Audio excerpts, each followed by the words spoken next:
All right, what's up, everybody? I got the next part of my metal collection here. This is the second half of my proto-metal section, if you will, as I've been talking about it. I've kind of defined it as stuff that I think is the building blocks of metal, or bands that would kind of be the first influence on the real first wave of metal in the 80s and late 70s. This is just the kind of stuff that would build up to be traditional heavy metal. And in the background, we're listening to Death Squad by Darkness, some killer German thrash. I've been in a real big thrash mood lately, especially more the feral side of it. So, yeah. So, the first one I'm going to talk about here is, so it's L through W. And, you know, Led Zeppelin, I would really consider to be in this camp. I mean, they're heavy for their time. A lot of people have mentioned them as if they're one of those bands that kind of influenced the heavy metal genre quite a bit, and they definitely did. I mean, it's stuff like Dazed and Confused or like borderline Doom, at least like proto-Doom, things like that. Communication Breakdown is heavy. You know what I'm talking about. This is just a classic album. Their first album, everybody knows it. Zeppelin 2, which is kind of like their best ofs, one of their two best ofs albums that aren't actually best ofs. But songs like A Whole Lot of Love were really, really big. What Is and What Should Not Be is a really great song. Moby Dick is super, super heavy. It's a great drum-based instrumental track. Heartbreaker's got a really good kind of heavier riff to it. You guys know I don't have to talk too much about Zeppelin. This is probably maybe my favorite Zeppelin record. Zeppelin 3. I just think it's a really great record, man. Songs like Since I've Been Loving You are amazing, and Gallows Pole, Tangerine, what else? Brayer Stomp. Just, I don't know, man, it's great. It's great bluesy kind of hard rock. Then this is the BBC sessions. This is a bunch of random stuff and recordings. I think it was recorded live somewhere. I don't remember exactly. But yeah, it's really, really great stuff. I think it was recorded in 72, so that would have been... I don't remember exactly what album they would have been on. Whatever. Oh, well, I probably put it there intentionally. And then the self-titled Led Zeppelin, which is kind of redundant because it's Zeppelin 4 virtually. This is quite literally almost all the way through songs that everybody knows. I think that the only one that isn't played on the radio is Four Sticks. I've literally heard every other song on the radio besides that. And it's a classic record for a reason, man. Everybody likes it. The Battle of Evermore is probably the best song on there. Kronos is coming to make a visit. Hello. This might be my favorite Zeppelin record, Houses of the Holy. The censored cover I have here, I don't know. The Dire Maker on here is like the song that got me into loving music. You know, like I liked songs and stuff, and I was just kind of like a radio and whatever my brothers listened to kind of person for a long time. But when I was in middle school, my parents were listening to a classic rock station, and I heard Dire Maker, and it just changed everything, dude. I heard that, and everything was... that was amazing. Why have I not been listening to this? And then from there, I started really getting into the further on side of things, the metal bands and actual heavier bands. But I was really big into Zeppelin and Floyd and Hendrix and middle school, particularly 8th grade, or maybe that was 7th grade where that happened. Regardless, and then In Through the Outdoor. Kind of a forgotten one. Not too many big songs on here. In the Evening is a great song, but Fool in the Rain is probably the biggest song on this one. It's pretty good. I mean, it's not amazing compared to the other Zeppelin records. And then the last album they ever did, which is Coda. And I honestly barely know any of these songs. I don't really listen to this album very often at all. I don't find it particularly amazing or interesting, so I'm not going to talk too much about it. This is great, though, however. I must talk about this. Climbing by Mountain. Dude, this is a top shelf record. If you guys haven't listened to this, they're the people who did Mississippi Queen, so you know it's kind of heavier. It's got a nice shriek to the vocals, a little bit more aggression in the style overall, and that album cover, it's so good, so good. Yeah, shrieky, bluesy, fuzzed out, super, really, really heavy stuff, man. It's just really the stuff that kind of became metal. Then I have one album from the New York Dolls, which is in Too Much Too Soon. I don't know a ton about this. This band's probably more of like a building block of punk, but definitely give it a little bit of that attitude for metal. They're heavy, they're snot-nosed. I don't know, man. They got a good attitude to them, which is something that I like about the New York Dolls. I haven't spent a ton of time with this. It's kind of in that similar camp for Alice Cooper for me, where I've recently grown an appreciation over the past couple of years. So I don't know them like I know all of the Zeppelin material for the most part. You know what I mean. Next, I love Ted Nugent, so self-titled. Absolutely amazing, dude. The song Stormtroopin' is one of my favorite songs from the whole entirety of the 70s, at least in this era. Motor Sydney Madness, Just What the Doctor Ordered, Hey Baby, so good, man. Super heavy, riff oriented, catchy and fun rock, hard rock, proto-metal, whatever you want to call it. Then Cat Scratch Fever, I'm missing quite a bit on CD because honestly, not the easiest thing to get on CD, the early Nugent records. It's so good. It's just so fun. This is just stuff that gets stuck in my head all the time.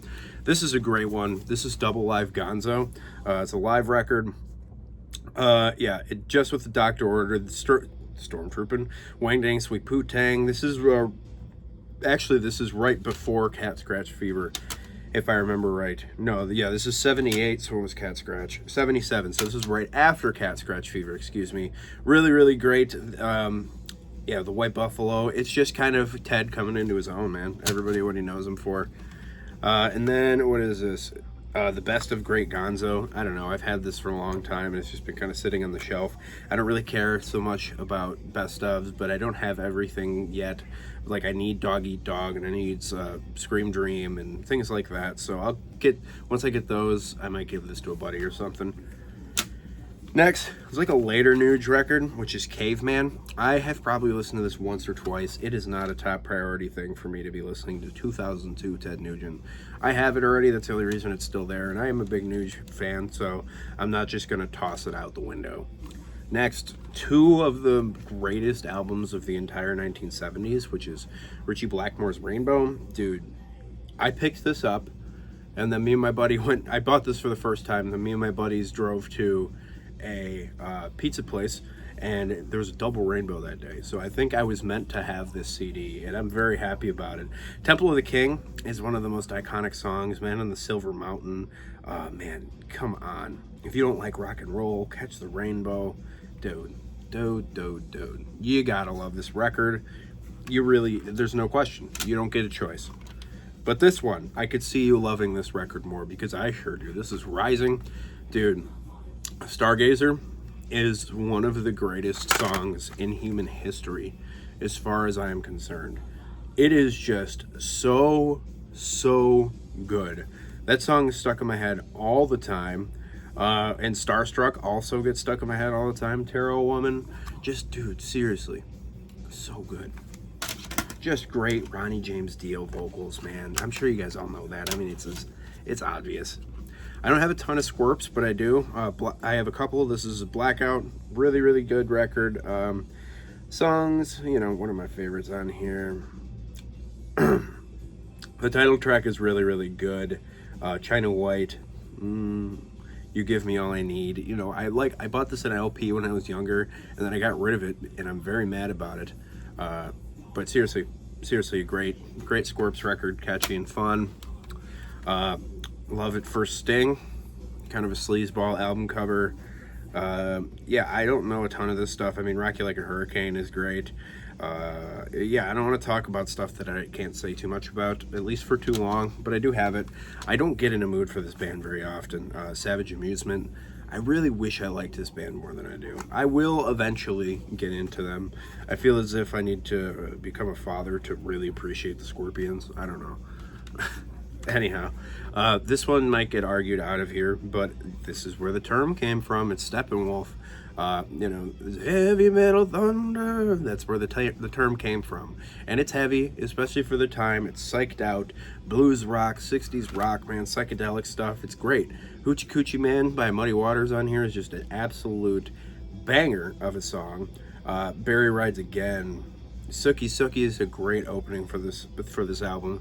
You guys know this album. I mean, Born to Be Wild is their big hit. Everybody knows. But check out that look, man. Wild. All right, a couple Thin Lizzies, because duh. Jailbreak, I don't have all the Thin Lizzy I need to have, but this is like the one everybody knows. You know, the boys are back in town around here, so is Jailbreak, but Romeo and the Lonely Girl, and specifically Cowboy Song, are amazing, especially Cowboy Song. That is an absolute perfect album, or excuse me, perfect song and a near perfect album. I just really love this album. This is a band I've recently gotten to be much bigger of a fan of, and this would be my favorite from them, which is Johnny the Fox. Dude, the whole thing is great. The dynamics on this album are so good. The riffs are great. The melodies are just top shelf. Specifically, the harmonized melodies are so good. And then I got Black Rose. This is the first full length that I picked up from Thin Lizzy on CD, and I was pretty sold, but then I bought Johnny the Fox and was super sold on it. Really good stuff. Toughest Street in Town is kind of a classic tune from them. Get Out of Here, Got to Give It Up, you know, cool stuff. And this is like what got me into Thin Lizzy is Live and Dangerous. I picked this up for cheap out of a used bin, just out of like the sheer fact that I feel like I needed to own some Thin Lizzy. So I decided to get this for cheap one day, and my impulse was well within my rights for irritating me into buying it. I wish that was a coherent sentence. That was very stupid. Anyhow, Just a Game by Triumph. This band is not very heavy, but I exclusively bought this based off of the recommendation of King Folly off of an episode of Heavy Metallurgy. It's a decent record, man. It's kind of soft. I feel like it has more in common with Genesis than it does Black Sabbath. But it's okay. It's not bad. It really isn't that exciting. Kind of sounds like it kind of sounds like an uninspired Rush, if that means anything to you.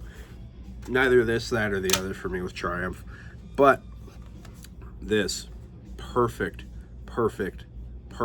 album, Phenomenon by UFO. I've loved this album for a long time. If you hand me an electric guitar, the first thing I'm going to play for you is Rock Bottom.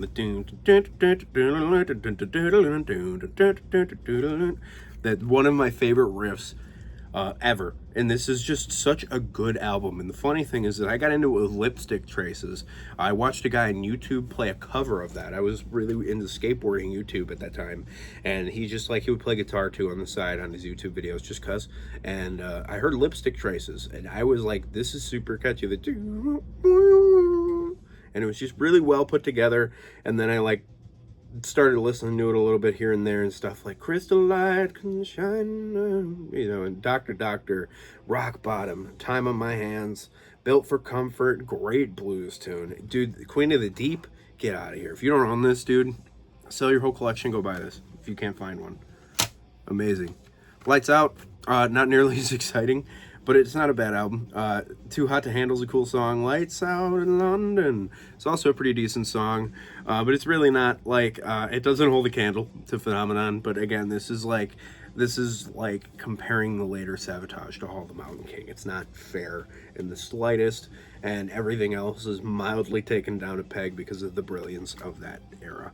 And then I have a live record that I bought not knowing it was a live record, or else I would have not. But it's just a live record from them in 1979. It's basically like those two albums put together, it seems like. There might be some other things that I don't know a ton about the other UFO material from, but it's good. I'm not going to really listen to it much, but I do own it. A couple from the old heap. This is Look at Yourself by Uriah Heep. This is an amazing album. The title track is great. July Morning is one of the better songs that they ever did. If I remember right, they also did that on The Magician's Birthday. I don't have that on CD. I have that on LP, which is packed away because I'm moving again.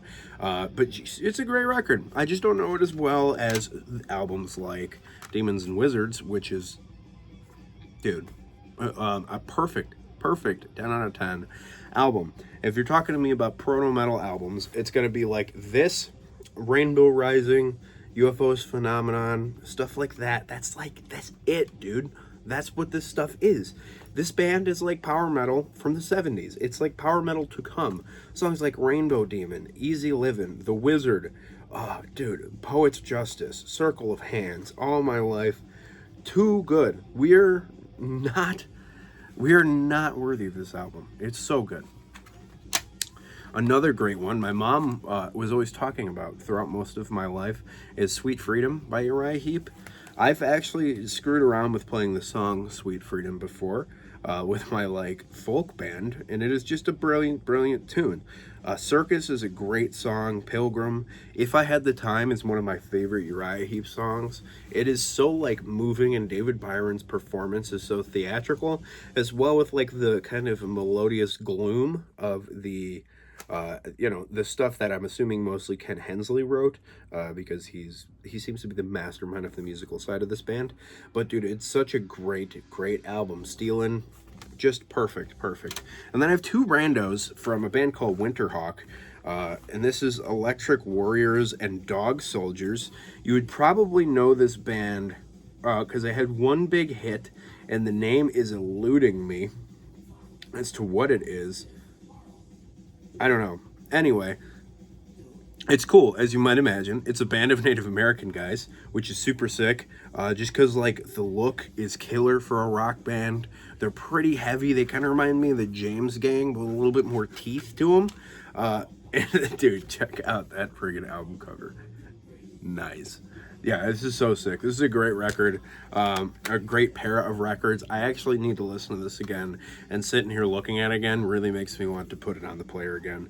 But yeah, this is mostly late 70s stuff, harder rock, heavier rock, with kind of a bit more of an attitude to it. I really like it. Check out Winterhawk if you haven't listened to that before. All right, and I'm going to call it at that, y'all. I'm going to have all of these filmed before I move, and then that should be sufficient for me to move in and have videos put out again in a timely fashion. I might do a room tour to start off because of the new house. We'll see how it goes. You know how life is, man. You don't get to make plans. But I'll catch you guys later. Keep it greasy.